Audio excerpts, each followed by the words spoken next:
موت سے میں کیوں ڈروں، تیرا علم ہاتھوں میں ہے چیز کیا سارا جہاں لوح و قلم ہاتھوں میں ہے۔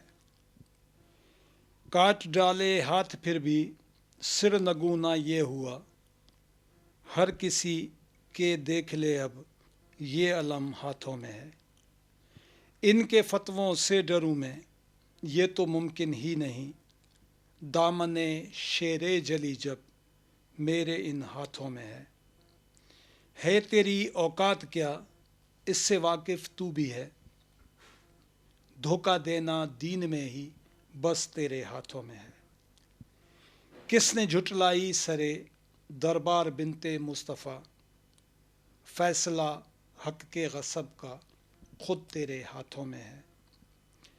بیت سیدہ کو جلا کر خود سیاہی کا ساماں کیا، تاریخ کے اوراق پڑھ لے آگ کن ہاتھوں میں ہے۔ بغض ہے حیدر سے تجھ کو، تو ہے منکر مصطفیٰ، تو نے خود ہی چن لیا وہ جو خود تیرے ہاتھوں میں ہے۔ راہ کی ہموار کس نے قتل فرزند مصطفیٰ، کربلا کی ابتدا کا خون کن ہاتھوں پہ ہے۔ کتنے شاداں اشکیا ہیں تیرے محب کو گھیر کر، موجوں نے گھیرا ہے سفینہ اب لنگر تیرے ہاتھوں میں ہے۔ روز محشر گونج ہوگی الحفیظ و الاما، دیکھے گا اعمال نامہ جو خود تیرے ہاتھوں میں ہے۔ ظالم و زوار یہ کہتا ہے تم سے برملا، ظالم و زوار یہ کہتا ہے تم سے برملا، آ رہے ہیں میرے مہدی اور علم ہاتھوں میں ہے۔ ویران دنیا ہو گئی تیری الوداع کے بعد، اسلام زندہ ہو گیا بس کربلا کے بعد۔ سر پیٹ کر روتی ہی رہیں دختر رسول، صحرا کی ریت سر میں مقتل میں خود بطول، کنبہ نبی اجڑ گیا بس کربلا کے بعد، اسلام زندہ ہو گیا بس کربلا کے بعد۔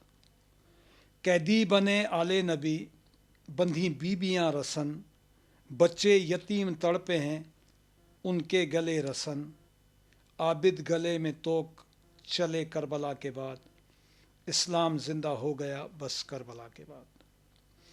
قیدی بنا کے لائی گئیں مجمع عام میں، مرسل نبی کی بیٹیاں دشمن کے دام میں، گونجے خطبے بنتے علی کربلا کے بعد، اسلام زندہ ہو گیا بس کربلا کے بعد۔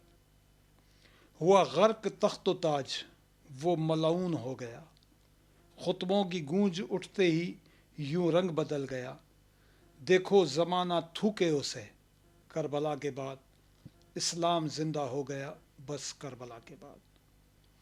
باد حسین وہ لئیں گالی ہی بن گیا، نام یزید تو کہ لعنت کا بن گیا، درگور زندہ ہو گیا وہ کربلا کے بعد، اسلام زندہ ہو گیا بس کربلا کے بعد۔ زندہ ضمیر کرتے ہیں لعنت یزید پر، انسانیت ہے تھوکتی قبر یزید پر، مردود دیکھو بن گیا وہ کربلا کے بعد، اسلام زندہ ہو گیا بس کربلا کے بعد۔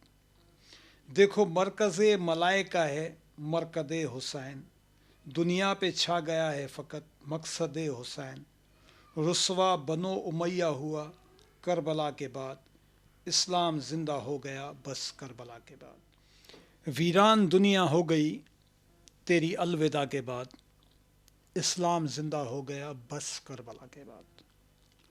سر پیٹ کر روتی ہی رہیں دختر رسول، صحرا کی ریت سر میں مقتل میں خود بطول، کنبہ نبی اجڑ گیا بس کربلا کے بعد، اسلام زندہ ہو گیا بس کربلا کے بعد۔ قیدی بنے آل نبی، بندھی بیبیاں رسن، بچے یتیم تڑپے ہیں ان کے گلے رسن، عابد گلے میں توک چلے کربلا کے بعد، اسلام زندہ ہو گیا بس کربلا کے بعد۔